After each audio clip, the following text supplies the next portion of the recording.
Le Bitcoin a perdu près de 80% de sa valeur depuis son sommet historique effectué le 10 novembre 2021. Plus d'un an après, un Bitcoin vaut donc environ 16 000 $. L'industrie crypto est de plus frappée par une série d'événements tragiques comme la chute de FTX. Cependant, on entend beaucoup de personnes ayant vécu des cycles précédents sur le Bitcoin nous dire que les prix sur lesquels se trouve actuellement le Bitcoin est une très belle opportunité d'achat pour le long terme. Alors plutôt que de les croire sur parole, je me suis dit qu'on allait confronter ces arguments haussiers et baissiers, puisqu'il y aura probablement une vidéo aussi sur les arguments baissiers. Ça dépendra un petit peu de votre retour, hein. Si je vois que ce style de vidéo vous plaît, ben je ferai probablement une suite. Donc dans cette vidéo, on va se focus sur les arguments haussier de pourquoi acheter du Bitcoin sur les prix actuels est une bonne chose. Et si tu ne veux pas louper la prochaine vidéo, eh bien je t'invite à t'abonner à la chaîne YouTube et activer la petite cloche des notifications. Alors j'ai décidé de séparer les arguments en deux catégories et je ferai probablement la même chose pour les arguments baissiers. La première catégorie, ça va être les arguments plus fondamentaux et la deuxième, ça sera plus les arguments techniques, donc liés avec les graphiques. Le premier argument positif, ça va être une déclaration effectuée par les membres de la Fed, donc la Banque centrale américaine, lors de la dernière réunion FOMC mercredi. Ils ont en effet annoncé pour une majorité qu'ils souhaitaient diminuer le rythme de croissance de la hausse des taux directeurs de la Banque centrale américaine. Et ça serait plutôt quelque chose de positif puisque depuis plus d'un an maintenant, la Banque centrale américaine remonte vraiment de manière très agressive ses taux directeurs et ça influe de manière négative sur les actifs risqués comme les indices boursiers américains, mais aussi le Bitcoin qui est encore beaucoup corrélé à ses actifs. L'argument suivant, il est beaucoup moins court terme, bien plus long terme, puisqu'il va concerner la confiance dans les monnaies fiat actuelles. On a dans les pays développés en fait beaucoup plus de personnes qui commencent à s'éduquer sur comment est créée la monnaie, comment elle fonctionne, comment elle est gérée, et ils se rendent compte que c'est peut-être pas très bien et qu'il faudrait s'orienter vers un nouveau modèle dont le Bitcoin. Donc ça c'est pour les pays développés. Et du côté des pays un petit peu moins développés ou en cours de développement, il y a certains pays qui subissent donc un petit peu à la manière forte une hyperinflation, et dans ces cas-là, on l'a vu notamment avec la Turquie ou l'Argentine, on sait que les populations se sont réfugiées sur le Bitcoin. Et autre moyen aussi, dans les pays vraiment peu développés qui ont pas accès eux du coup au système bancaire, là du coup c'est la même chose, Bitcoin peut être une solution. Argument suivant qui lui aussi démontre que le Bitcoin a encore de la marge en termes de prise de valeur, c'est qu'actuellement dans le monde, selon Finbold, il y a 10,2% des personnes qui détiendraient de la crypto-monnaie. Ça fait donc encore un paquet de gens à convaincre et à convertir à l'utilisation de crypto-actifs et plus précisément du Bitcoin. On passe à l'argument suivant et lui il est un peu plus lié directement au réseau Bitcoin puisqu'il va s'agir des mineurs de Bitcoin. Ils sont très importants pour l'industrie et le prix du BTC puisque en sécurisant le réseau ils sont rémunérés en Bitcoin. Et voilà, derrière ce qu'ils font de leur Bitcoin, ça influe directement donc le prix parce que s'ils vendent, forcément ça crée une pression vendeuse. Et bien actuellement, le prix de production moyen d'un BTC se situerait entre 17 000 et 13 000 $ pour un mineur, c'est-à-dire que là, globalement, il y a beaucoup de mineurs qui vont commencer à ne plus être rentables. Et ça, en fait, on l'a remarqué dans le passé. Alors oui, il n'y a pas eu 1 milliard de cycles sur Bitcoin, il faut en tenir compte, mais on fait avec ce qu'on a du coup. Et sur les différents cycles, à chaque fois qu'on est venu dans ce bandeau de coûts de production du BTC, c'était un bottom. Un autre argument qui lui aussi provient du réseau Bitcoin directement, c'est ce qui va être les données on-chain. Donc les données on-chain, c'est tout simplement l'étude de la blockchain Bitcoin directement, des transactions, puisque tout est transparent sur le réseau. Du coup, ce que l'on peut constater, c'est notamment une augmentation significative des nouvelles adresses créées. Ça, après, il faut mettre en perspective parce qu'il y a eu l'événement FTX, donc beaucoup de personnes ont retiré leur Bitcoin de leur exchange pour les mettre sur le réseau et posséder directement les clés privées. Donc ça a pu faire exploser cet indicateur. Mais si on prend beaucoup d'indicateurs très long terme, on remarque une chose, c'est que voilà, on arrive sur des points bas qui à chaque fois ont été très pertinents à acheter sur le BTC. Et en plus de ça, si on doute de la santé du réseau Bitcoin, on peut se rassurer avec notamment le niveau de sécurité du BTC. Et pour cela, on peut regarder le hash rate et il est tout simplement sur un niveau historiquement haut.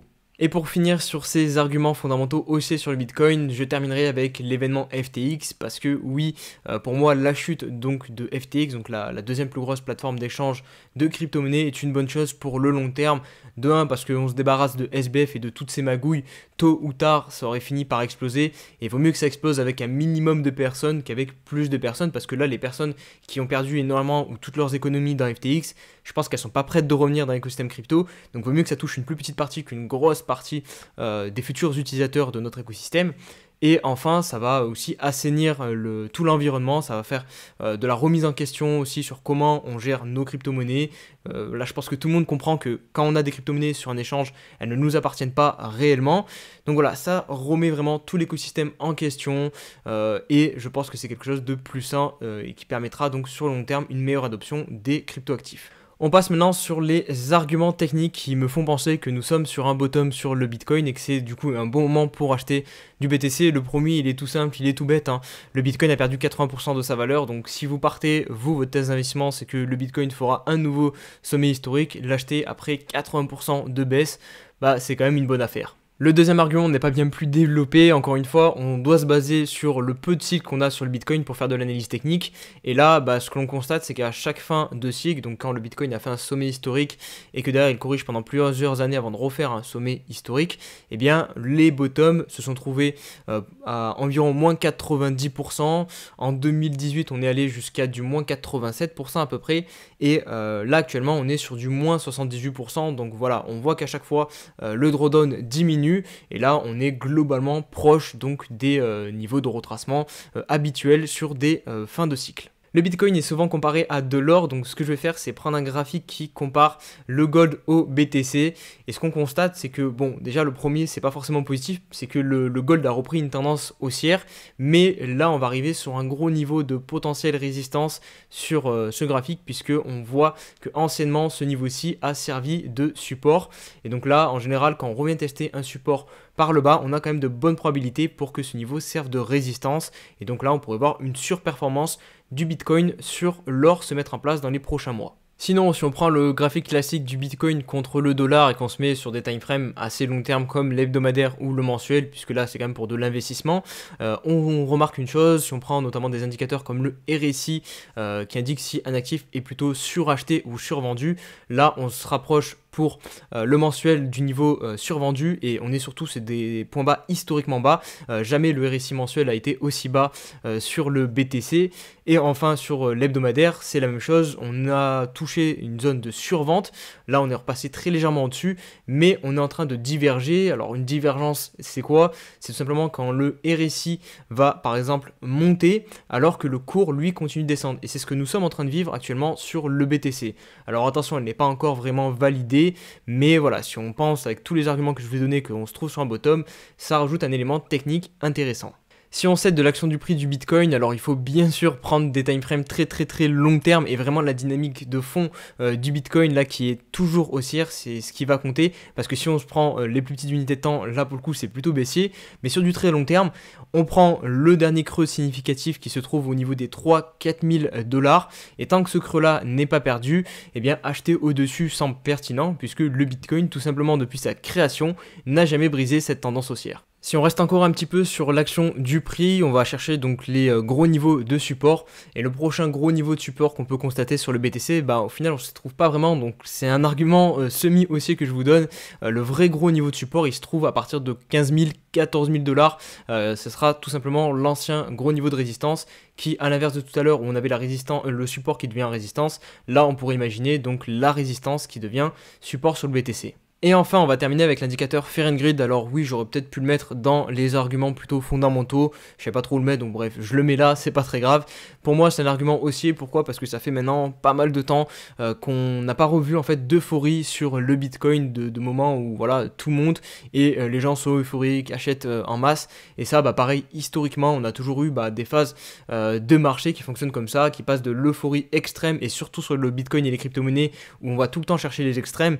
Là, on est depuis pas mal de temps en fait dans la catégorie extrême mais plutôt de la peur, donc je m'attends en théorie, si on se base encore une fois sur le passé, à ce qu'un jour on retrouve de l'extrême greed, donc de l'extrême euphorie. Et voilà les amis pour cette vidéo sur les arguments haussiers sur le Bitcoin. Si elle vous a plu, n'hésitez pas à mettre un gros pouce bleu. Surtout me dire en commentaire vos arguments haussiers. Bien évidemment ça m'intéresse qu'on débatte en commentaire. Si vous n'avez pas d'arguments haussiers, vous pouvez garder vos arguments baissiers pour la prochaine vidéo qui devrait arriver très vite. Si vous montrez beaucoup d'intérêt, vous me bombardez le petit truc de like là, les abonnements, tout ça, parce que clairement ça me soutient aussi. Et bien je vous sortirai très vite la deuxième partie sur les arguments baissiers du Bitcoin. Voilà, je vous dis à très vite, prenez soin de vous, allez, ciao ciao.